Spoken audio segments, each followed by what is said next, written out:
What strikes me, Zanny, is that we've had a test of how far Israel can depend upon America to help it destroy Iran's nuclear capability if Iran looks like a threat. And we've discovered that there are limits to that. And I think the limits after this war have actually shrunk. So Israel now it was able to work on the assumption that in the worst came to the worst, America would always use kinetic force against Iran.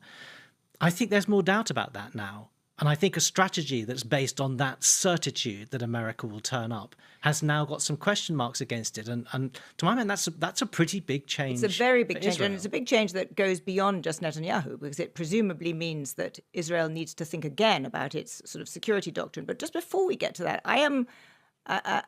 Greg, I want to ask you, because you have thought a lot about Lebanon. That strikes me as the one area where Netanyahu, perhaps with never admitting it, can try and just undermine the whole thing. Do you think he can play spoiler there? You're right. Lebanon is mentioned, but it's mentioned in a very vague way, where the deal says that America and its allies, it doesn't even mention Israel by name, will respect Lebanon's territorial integrity and sovereignty in this initial phase of the deal.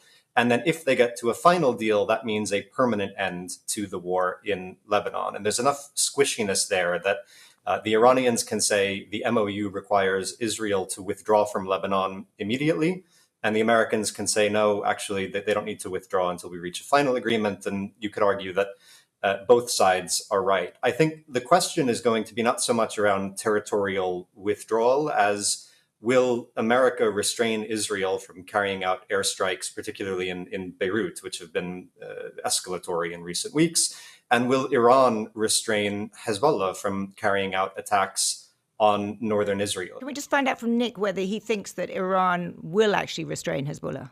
I think they're going to be watching Israel very closely. They're aware that Netanyahu has a veto on this memorandum by virtue of his ability to strike in and break the ceasefire in Lebanon.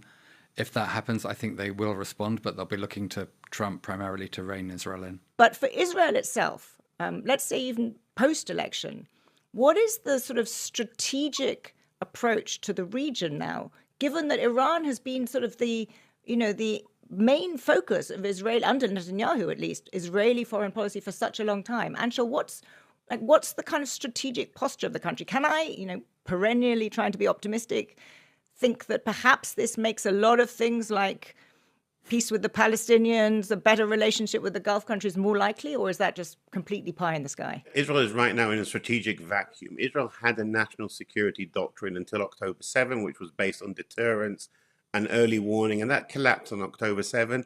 And that basically collapsed on all the fronts, because Israel at that point realized actually was quite vulnerable to Hezbollah and perhaps also to Iran. And then Israel went the other way all the way and has been basically at almost an unending war for nearly 3 years now, including capturing buffer zones in Gaza, in Lebanon, and in Syria, and fighting 2 wars against Iran. This is all unthinkable just 3 years ago. And now we've seen with the outcome, what seems to be for now the outcome of the war in Iran, also the limits of Israel's military powers.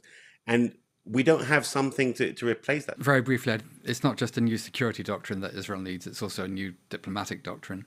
You haven't really seen Israel engage in negotiations at a time when the region has been awash with diplomatic initiatives. You've seen the return of Syria into the fold. You're seeing potentially now the return of Iran into the fold. I think Israel also needs to look not just at its military options, but its diplomatic ones. And it would be exciting to see a leader emerge who talked about diplomacy as well as military options. One thing that will impact that, I think, will be how Israel views its relationship with the United States. And Ed, for you, as you look at this, clearly a disastrous outcome for Bibi, but what about the longer-term impact on the US-Israeli relationship? How do you see that?